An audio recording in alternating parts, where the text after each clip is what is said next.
Hi guys, I'm Justin Pichetrungsi. I'm a chef owner of my family's restaurant. I love to keep a couple simple things in the kitchen at home. Limes, lemons, a good neutral oil, maybe an olive oil. You can do a lot with that and some good salt and a little bit of pepper.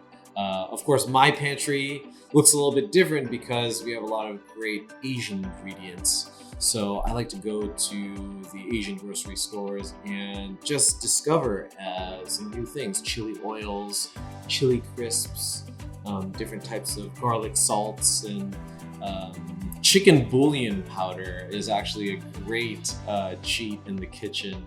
You can make a tasty soup very quickly. So um, I'm a big fan of, just a very simple pantry and allowing yourself to be creative.